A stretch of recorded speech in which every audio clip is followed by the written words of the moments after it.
वर्ग समीकरण 12a square ऋण 11a ऋण 15 बराबर 0 को हल कीजिए। देखें इसको करते हैं क्या। तो सवाल दिया है पहले यहाँ पर 12a स्क्वायर ऋण 11a ऋण 15 बराबर 0, इसको हल करना है, यानी ए का मान निकालना है। तो देख लेते हैं, पहले इनका गुणा करते हैं। 15 और 12 गुणा करेंगे तो 180 आएगा यहाँ पर। अब 180 गुणनखंड करते हैं यहाँ पर रफ में, तो 2 9 18 यानी 90 आ जाएगा। फिर 2 से भाग देंगे 45 हो जाएगा। यहाँ देखें 45, यहाँ 2 का भाग नहीं जाएगा, शेष बच जाएगा, इसलिए 3 से भाग देते हैं। तो 3 से भाग देंगे 15 आ जाएगा। और फिर 5 से भाग देंगे, फिर देखें 3 बार, एक बार 3 से एक बार फिर भाग देंगे। 3 पच्चे 15, 5 एकम 5। करेंगे क्या गुणनखंड, क्या करेंगे इनका, 5 दूनी 10 दूनी 20, 3 तरीके 9, यानी 5 दूनी 10 दूनी 20, 20 9 180 होता है। तो 20 और 9 से सॉल्व लगाएंगे, आसानी से हो जाएगा। तो 12a स्क्वायर ऋण 11a ऋण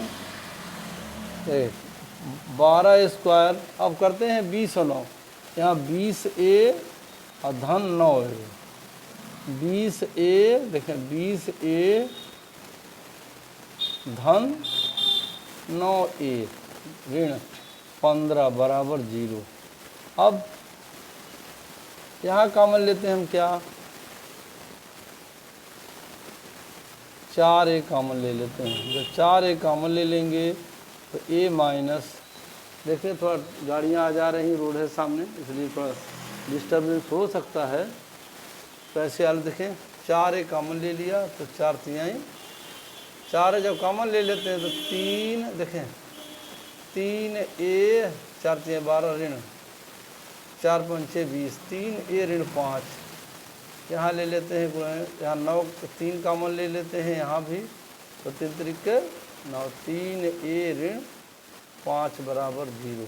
अब देखें यहाँ 3a ऋण 5 यहाँ भी है, 3a ऋण 5 इसी कॉमन ले लेते हैं, जो दोनों कॉमन है।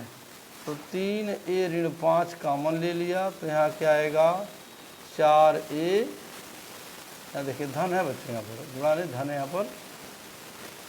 तो यहाँ पर आएगा 4a धन 3 बराबर 0। अब 3a ऋण 5, ये देखिए गुणा है यहाँ पर, तो उधर जाकर भाग हो जाएगा, बराबर 0 बटे 4a धन 3। अब 3a ऋण 5 बराबर, बच्चों थोड़ा गाड़ी आ जा रही इसलिए प्रॉब्लम हो रही है, गाड़ियाँ सीटी दे रही चाहे, इसलिए थोड़ा आवाज़ जा रही होगी। 3a ऋण 5 बराबर, देखें यहाँ अब 0 आ जाएगा। 0 में किसी संख्या से भाग देते हैं तो भाग पर 0 आता है, ये 0 आ जाएगा।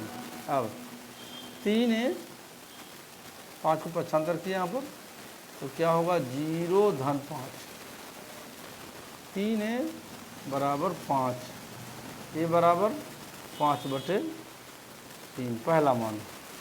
पुनः दूसरा मान ले लेते हैं, 3 के लिए 3a ऋण 5 एक ब्रैकेट में, एक में 4a धन 3 बराबर 0। अब 4a धन 3 एक ब्रैकेट में, हाँ तो अगले में देखें यह आ जाएगा, पक्षांतर होगा 3a बटे हो जाएगा, तो 0 बटे 3a ऋण 5, 4a धन 3 बराबर 0। अब देखें यह 3 धनात्मक है, बराबर दूसरे 2 हो जाएगा तो ऋणात्मक हो जाएगा, तो 4a बराबर ऋण 3 धन के 0।